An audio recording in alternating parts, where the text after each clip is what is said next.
What is up, everybody, and welcome back to Lesser Athletes. My name is Chadwell, and today, like always, another interesting video for you here on the channel. Today is my best WWE feuds in 2024.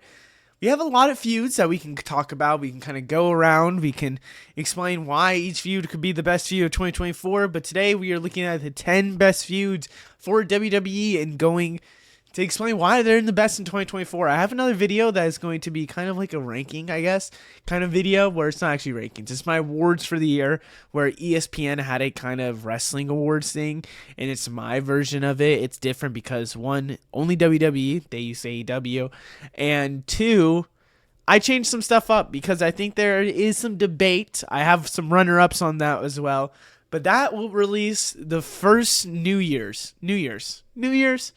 We'll do it New Year's. So let's get started with number 10, Cody Rhodes versus Kevin Owens. Now, this is a very, what is it? I was going to say prelim. I'm not even going to try. Pubescent.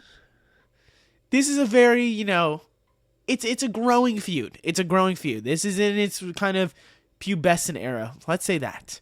It's in its kind of childlike era right now because, let's be honest here, this feud is far from ending. This is a feud that's not going to end for a while. And I think Cody Rhodes versus Kevin Owens is going to be interesting, one, at Royal Rumble now. And two, I mean, I wonder when's the end of this feud. And we're still at that kind of the middle part, I would say, actually, kind of just the middle-ish. We're at the teenage area before it's fully grown and developed. And it's a good feud, but would I label it a great feud between, other feuds that have been going on for a while? I don't think so. And for that reason alone, and because it's not even done, it's not even finished yet. It really is a feud that hasn't finished. So, can I put it really high for 2024? Not really. Maybe 2025 in the future. 2024, not so much. Number 9, we have Bayley versus Damage Control. I think a very underrated because I don't think there was a lot of attention, and I think that's the problem with a lot of these women feuds that you're going to see here. Some of them were not given attention to, truthfully, the feud. I mean, Bayley versus Damage Control could have been a great story every other year.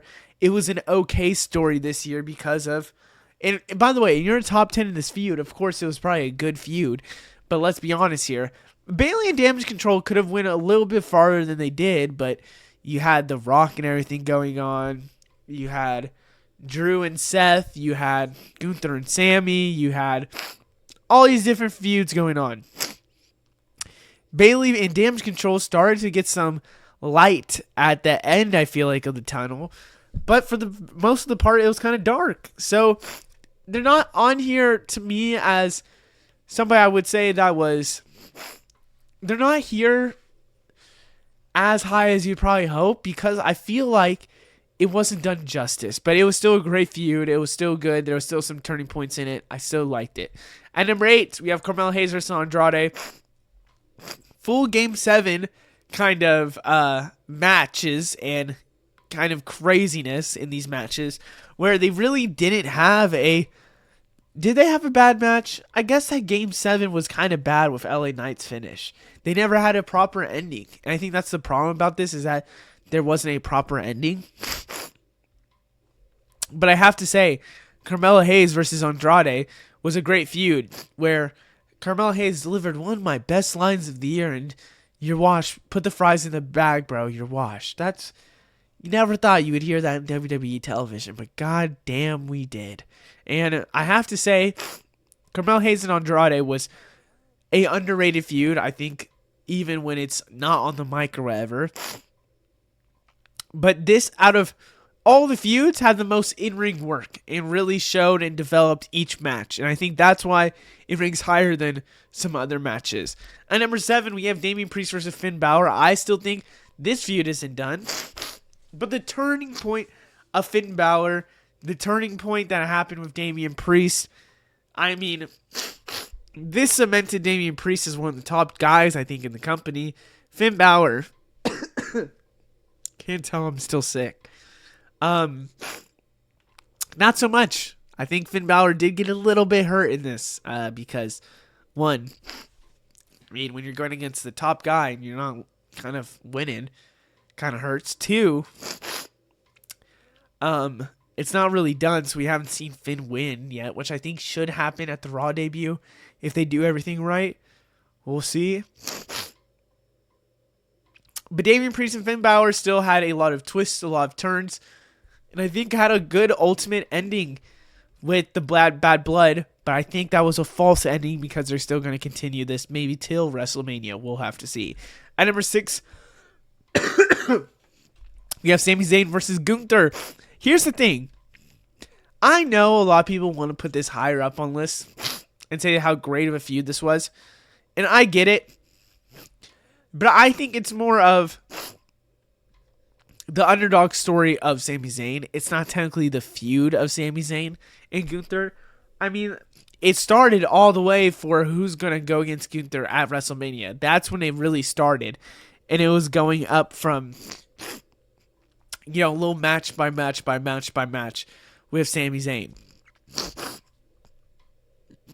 And I think everyone wanted Chad Gable to be the one to dethrone Gunther. Instead, it became this pretty interesting feud with the trio of them, and Sami Zayn and Gunther, and Sami Zayn ultimately winning. Now, if Sami Zayn would have lost, I don't think it's the same result that we say it's such a great feud, but I still believe this was still an amazing feud. Speaking of Chad Gable, I believe, and this is very, very, I know 100%, this is very opinion-based, I believe Chad Gable versus Alpha Academy was probably one of the better feuds we had in WWE. In a time that, let's be honest here, after WrestleMania, we had the high of WrestleMania, and we're still probably on that high of WrestleMania for a while. From the high of WrestleMania till, I would say probably Money in the Bank. Truthfully, I believe Chad Gable and Alpha Academy had one of the better feuds, and it was one of the feuds that, for the mid-card area, people were turning on the TVs to see. I know a lot of people wanted to keep seeing this Chad Gable grow and rise and really be someone who wins a mid-card. And now we're not really seeing that. But granted, Chad Gable has built himself, in my opinion, to win a mid-card title. And I think it's going to happen in 2025, one of my big predictions I have. But I have to say, this feud was because of it. I mean, it was an amazing feud. Will Otis slap him? What is Chad Gable doing now? Chad Gable's evil. Oh my God, Chad Gable is so good at this new role. It was amazing. It truly was. And I have to say, Chad Gable versus Alpha Academy, even Sami Zayn, great feud. Up next, we have number 4. I think this is a tier break in my opinion. Rhea Ripley versus Liv Morgan was a great feud.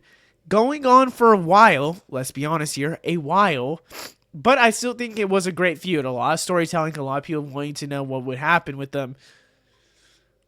It has gone on for a while. Let's be honest here. It has gone on for a while. Still think it's a good feud. I think a lot of people are going to derank it because of that. Now, this is the only other women's feud here, and this is what sucks about WWE.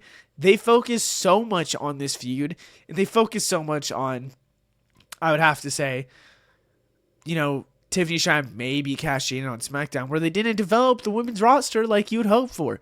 So this is why, at number 4, this is the only other women's feud, but it's such a great feud that it still deserves to be in this top 4, which I have to say is a big tier break.